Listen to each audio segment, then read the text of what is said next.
আসসালামু আলাইকুম। আজকে আমরা যোগশ্রী প্রোগ্রামের প্রথম ক্লাস নিয়ে হাজির হয়েছি। তাহলে এই অধ্যায়টা খুবই ইজি। জাস্ট আমাদের গ্রাফগুলো সম্পর্কে ক্রিস্টাল ক্লিয়ার ধারণা রাখতে হবে। তাহলে গ্রাফগুলো আমরা মোট 4টা গ্রাফ দেখব। এই দুইটা অঙ্ক সলভ করব, তাতে আমাদের ফুল কনসেপ্ট ক্লিয়ার হয়ে যাবে। তাহলে ফার্স্ট অফ অল আমরা দেখি, প্রথমত আমাদের যে সকল শর্তগুলো দেওয়া থাকবে সেই সকল শর্তগুলো থেকে আমাদের গ্রাফ আঁকতে হবে। একই গ্রাফেই যতগুলো শর্ত থাকবে সবগুলো শর্তের জন্য গ্রাফ অঙ্কন করব। তাহলে আমাদের এখানে 5টা শর্ত দেওয়া আছে। তাহলে 5টা শর্ত থেকে 5টা গ্রাফ একই গ্রাফের মধ্যে অঙ্কন করতে হবে। আগে আমি আলাদা আলাদা দেখাই, তারপর আমি একসাথে দেখাবো যদি গ্রাফগুলো অঙ্কন করি। তাহলে দেখো,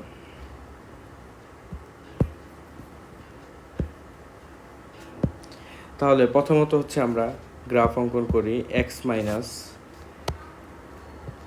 minus y greater than equal 0।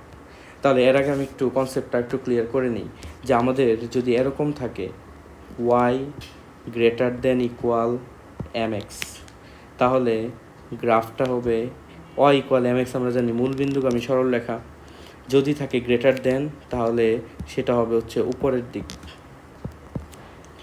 আর যদি y less than equal mx থাকে, তাহলে গ্রাফটা কোন দিক হবে? নিচের দিক। এই যে এটা হচ্ছে y ইকুয়াল mx মূলবিন্দুগামী, যেহেতু এখানে লেস দেন আছে তাই এটা হবে নিচের দিক। আশা করি এইটা যেন মনে রাখো, এটা কিন্তু খুবই ইম্পর্টেন্ট। তাহলে এখন দেখো আমাদের গ্রাফটা কি হবে। এখানে আমাদের প্রশ্নে কি আছে? x minus y greater than equal 0। তাহলে আমরা এখানে লিখতে পারি, বা এক্স মাইনাস ওয়াই পাশে গিয়ে হবে প্লাস ওয়াই। যেহেতু আমরা ওয়াই ইকুয়াল বা y greater than less than আনবো, তাই ওয়াইটা এই পাশে আনলে আমি বলছিলাম 3টা সময় এই চিহ্ন চেঞ্জ হয়ে যায়। এর মধ্যে একটা হচ্ছে স্থান চেঞ্জ করলে, তাহলে ওয়াই এই পাশে আসলে চিহ্নটাও চেঞ্জ হয়ে যাবে। তাহলে দেখো এটা আমাদের কোনটার সাথে মিলে? লেস দেনের সাথে মিলতেছে। তাহলে গ্রাফটা কি হবে? দেখো গ্রাফ হবে, আমি একটার মধ্যেই সবগুলো আঁকবো। এই ক্ষেত্রে গ্রাফটা হচ্ছে এইভাবে যাবে, আর যেহেতু লেস দেন আছে তাই এটা নিচের দিকে আসবে। তাহলে এটা আমি গ্রাফের মধ্যে অ্যাপসের মাধ্যমে দেখায় আসি তোমাদের। তাহলে আমাদের গ্রাফটা হচ্ছে কি y less than equal x. তাহলে গ্রাফটা কোন দিকে যাচ্ছে? নিচের দিকে যাচ্ছে। আশা করি এটা বুঝতে পারছি। এরপর আমাদের হচ্ছে দ্বিতীয় গ্রাফে যাব। তাহলে আমাদের দ্বিতীয় নং গ্রাফ দেখো কি শর্ত দেওয়া, এক্স গ্রেটার দেন ইকুয়াল 0। তাহলে এক্স গ্রেটার দেন ইকুয়াল 0 এই গ্রাফ কি হবে? তাহলে আমরা জানি নর্মালি এক্স ইকুয়াল, এগুলো গ্রেটার দেন ইকুয়াল থাকলে আমরা গ্রাফ আঁকার সময় ইকুয়াল ধরে নিব। তাহলে এক্স ইকুয়াল 0 গ্রাফ কি হবে? তাহলে এক্স ইকুয়াল 0 গ্রাফ অবশ্যই কি হবে? এই যে এইটা।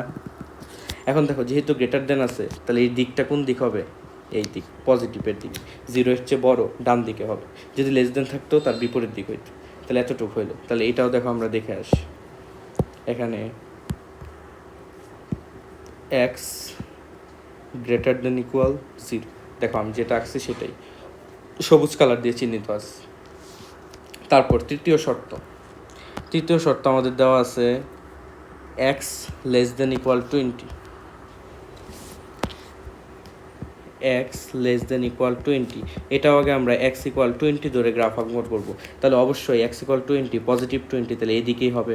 আমি এখানে বিন্দুগুলো ছোট ছোট ধরে নিলাম। এক্স ইকুয়াল 20, তাহলে 20 হলে অবশ্যই এটা ওয়াই অক্ষের সমান্তরাল, গ্রাফটা এইভাবে যাবে। যেহেতু এখানে দেখো লেস দেন আছে, তাহলে গ্রাফ কোন দিক, এরো চিহ্ন কোন দিক হবে? এই দিক হবে। আশা করি বুঝতে পারছি। তো এইটাও দেখো আমি এখানে আঁকি, এক্স লেস দেন ইকুয়াল 20। তাহলে আমরা কিন্তু এটাই অঙ্কন করছি। দেখো এটা কিন্তু মূলবিন্দু ভাবলে ভুল করবে, এটা মূলবিন্দু নাই। যে দেখো এটা কিন্তু 20 থেকেই আসছে, যখন জুম করলাম দেখো এটা 20 থেকে আসছে। তাহলে 20 এর এই দিক। তুমি ব্লু কালারগুলো, বেগুনি কালারগুলো খেয়াল করো। এই যে আমি এখানে ক্লিক করি, এই যে এখন আশা করি বুঝতে পারছো। দেখো এটা এই পাশে ফুল যাবে 20 থেকে শুরু করে, এই যে 20 থেকে শুরু করে বাম দিকে যাচ্ছে। আমাদের গ্রাফ কিন্তু এটাই আঁকছি। দেখো এই যে 20 থেকে শুরু করছি, এই যে 20 থেকে শুরু করছি, বাম দিকে যাচ্ছে। 3টা কিন্তু আমরা আঁকলাম একই গ্রাফে। তারপর 3 less than equal y, 3 less than equal y. তাহলে 3 লেস দেন ইকুয়াল ওয়াই, আমি যদি ওয়াইকে এই পাশে নেই আবার স্থান চেঞ্জ করতেছি, তাহলে গ্রেটার দেন ইকুয়াল কী হয়ে যাবে, 3 হয়ে যাবে। সেম এটাও আমরা ওয়াই ইকুয়াল 3 ধরে অঙ্কন করব। ওয়াই ইকুয়াল 3 তাহলে অবশ্যই উপরের দিকে যাবে, পজিটিভ দিকে, তাহলে গ্রাফটা হবে এই দিক এইভাবে।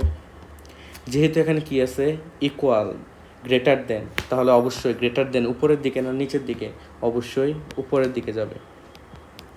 তাহলে দেখো সেম আমরা আবার এটা আঁকি, ওয়াই গ্রেটার দেন ইকুয়াল 3, এই যে ওয়াই গ্রেটার দেন ইকুয়াল 3, দেখো উপরের দিকে যাচ্ছে, এটা কালো কালার দিয়ে উপরের দিকে যাচ্ছে। আমরা কিন্তু সেমই আঁকছি, এটা উপরের দিকে। আশা করি বুঝতে পারছো যে 3 থেকেই নিস 0 1 2 3। এখনও শেষ হয় নাই, আরেকটা আছে আমাদের, দেখো ওয়াই লেস দেন ইকুয়াল 12, তাহলে ওয়াই লেস দেন ইকুয়াল 12, তো এটাও সেম ওয়াই ইকুয়াল 12 ধরে আগে আঁকি। ওয়াই ইকুয়াল 12 ধরে রাখলে এটা কী হবে, উপরের দিকে, ধরো এই বিন্দুতে 12 হইল, তাহলে আমরা এটা অন্য কালি ইউজ করি, এই যে এটা। তাহলে দেখো কি আছে এখানে, লেস দেন মানে উপরে হবে না নিচে হবে, অবশ্যই নিচে হবে এদিক। তাহলে দেখো এটা আমরা সেম ওকে, এই যে ওয়াই লেস দেন ইকুয়াল 12, 14 হয়ে গেছে 12। দেখো এই গ্রাফটাও কোথায় হচ্ছে, এই যে 12, এই যে 12 থেকে নিচে, আমি জাস্ট এতটুকু ক্লিক করলাম, দেখো 12 থেকে নিচের দিকে দেখাচ্ছে, লাল কালারটা নিচের দিকে দেখাচ্ছে। আচ্ছা, এত কিছুর মধ্যে আমাদের এখন দেখতে হবে কমন অংশটুকু কতটুকু, জাস্ট কমন ক্ষেত্রফলটা কোনটা। তাহলে যেই কালারটা সবগুলোকে সেট করছে সেটাই কি হবে, কমন হবে। তাহলে তুমি এখানে দেখো কমন অংশটুকু এখানে কোনটা যাবে, আমি আবার সবগুলো দেখাচ্ছি। এটা দেখো নীল, তারপর সবুজ, নীল এতটুক, সবুজ, তারপর বেগুনি, তারপর হচ্ছে এখানে কালো উপরের অংশ যাচ্ছে, তারপর হচ্ছে লাল। তাহলে কি বোঝা যাচ্ছে, আশা করি তুমি এখন চিত্রের মাধ্যমে বুঝে ফেলছো। দেখো আমি এখানে আবার ক্লিয়ার করি, চিত্রের মধ্যে হয়তো বুঝতে পারতেছো কোন অংশটুক আমাদের কমন। আমি যদি এটা স্ক্রিনশট নিয়ে দেখাই,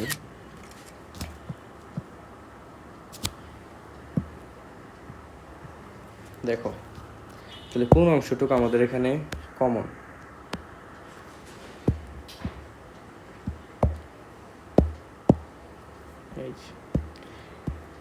আমি জুম করে দেখাচ্ছি, এই আমাদের এই বিন্দুটা কমন, এই বিন্দুটা কমন, এই বিন্দুটা, মানে এই এতটুকু ক্ষেত্রফল, এই যে এই অংশটুকুর ক্ষেত্রফলই কিন্তু সবগুলো রেখাকে কি করে, নির্দেশ করে। আমি আবার পয়েন্টার দিয়ে দেখাচ্ছি, এই অংশটুকটাই আমাদের পুরোটুকু অংশের কি করে, যে এই যে 5টা শর্তের মধ্যে থাকা আবদ্ধ ক্ষেত্রফল নির্দেশ করে। তাই এই বিন্দুগুলো আমার নির্ণয় করতে হবে। তুমি গ্রাফের সাহায্যে ইজিলি এই বিন্দুগুলো নির্ণয় করতে পারবা, তোমার খাতায় দেখতে পারবে। দেখো এই বিন্দুটা 3,3, এই বিন্দুটা 20,3, তাহলে এই যে আমি যদি এখানে লিখে দিই, এই বিন্দু হচ্ছে 3,3, এটা হচ্ছে 20,3, তাহলে উপরের দুইটা কি, এটা তোমরা গ্রাফ পেপারে আঁকলে, প্রপারভাবে আঁকলে এমনিতেই বুঝতে পারবা। আমি যেমন এখানে বুঝতে পারছি, দেখো এই বিন্দুটা হচ্ছে 20,12, তাহলে এই বিন্দুটা হচ্ছে 20,12, আর এই বিন্দু হচ্ছে 12,12। আমি আবার একটু দেখাই দিচ্ছি, এই যে এই 4টা বিন্দু দ্বারা আবদ্ধ ক্ষেত্রফলই আমাদের কি কমন ক্ষেত্রফল, তাহলে এটা হচ্ছে 12,12। আমরা এই যে আবদ্ধ ক্ষেত্রফল পেয়ে গেছি, আর আমাদের কি শর্ত দেওয়া, z ইকুয়াল 3x + 2y। তাহলে ফাইনাল দেখো আমাদের হচ্ছে z ইকুয়াল 3x + 2y এর জন্য বলছে সর্বোচ্চ মান নিয়ন্ত্রণ করতে। তাহলে আমরা এই 4টা বিন্দু যথাক্রমে এই বিন্দুগুলোতে বসাবো। তাহলে বিন্দুগুলোতে বসাই, z1 বের করি।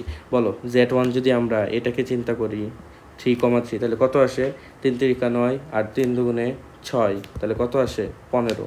আমরা যদি Z2 বের করি, আমরা যদি এটাকে Z2 এর বিন্দু চিন্তা করি, তাহলে দেখো 20 আর 3, তাহলে 20 এক্সের জায়গায় বসালে 60 আর 6 66। আমরা যদি Z3 চিন্তা করি, তাহলে কত 20 আর 12, তাহলে 20 বসাইলে 60, 12 দুগুণে 24, 70 80 84। আমরা Z4 চিন্তা করলে 12 12, 3 12 36, 12 দুগুণে 24, তাহলে কত আসে 70। 36 আর 24 40, 50 60 আসবে। আচ্ছা ভুল হলে একটু দেখে নিও, এটা হচ্ছে 60। তাহলে এই 4টা বিন্দুর মধ্যে সর্বোচ্চ মান কোনটা? এই 84 হচ্ছে সর্বোচ্চ মান, এর মানে এইটাই হচ্ছে আমাদের অ্যান্সার। যদি বলে সর্বোচ্চ মান কত 84, যদি বলে কোন বিন্দুর জন্য সর্বোচ্চ মান পাবো, Z3 বিন্দুর জন্য, এক্স মানে 20 আর 12 জন্য। আশা করি বুঝতে পারছো। এটা আসলে একটু জটিল গ্রাফ ছিল, যেহেতু 5টা শর্ত আসছে, কিন্তু তোমাদের পরীক্ষায় 4টা 5টা বা এরকম 3টার মধ্যেও থাকতে পারে, তখন সেগুলো আঁকা ইজি হবে। এক কথায় তোমার কমন ক্ষেত্রফলটা ধরতে হবে, তাহলে তুমি পারবা।